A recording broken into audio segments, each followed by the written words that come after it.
if we can really realize what's in it for ourselves, that we have to walk the walk, that we have to be at the right place at the right time, we have to be willing to step up.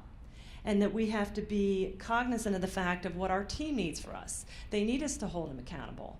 They need us to be transparent, and they need us to delegate so as Christian leaders we can bring them in and develop their gifts. And also, if we really just get our hands and have a comfort and a peace, that our ministry is full of paradoxes. First shall be last, the greatest the weakest, the rich shall be poor. It's full of paradoxes, all right? And that is to keep us grounded and humble.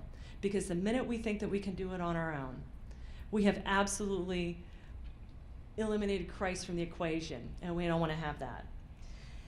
I'm reminded of a story about a young pastor, and he had just graduated from seminary, and he was getting ready to give his first speech. And he was so excited, and he prepared, and he was ready to get up to the podium, and he was ready to really lower the boom on those guys, those sinners, okay? He had prepared, and he got up to the podium that day, and he was just ready to roll, and he started, and after about 5 minutes, he was looking out at the crowd, and he noticed things weren't going so well. Another 5 minutes, he realized, wow, theology is a little bit different than, the real world and what people are going through. After another 5 minutes, he was reaching around the podium to see if there was a trap door that he could just kind of drop out of sight. And at the end of his speech, he walked down dejected and humbled. And the deacon came up to him and put his arm around him and said, "Son, if you would have gone up there like you came down, you could have come down like you went up." And so much of leadership is all about that. If you feel overwhelmed, if you feel challenged, if you feel uncertain, rejoice. You're pushing the envelope. And as long as you keep Christ centered in your heart, you are always going to be going in the right direction. And he's going to lead you through things.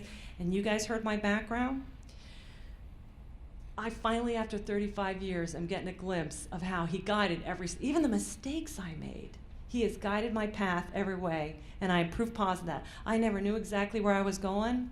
All I knew is that I was going to try, and the Lord, I can't say I did everything right, but all things work together for good to those who love him and are called according to his purpose. And that is the beauty as Christian leaders. When we fail, we have a God that we can go to and tell him, I really made a mistake, and he wipes it clean. And when we dwell and dredge up the past as leaders like we all do, he doesn't even know what we're talking about.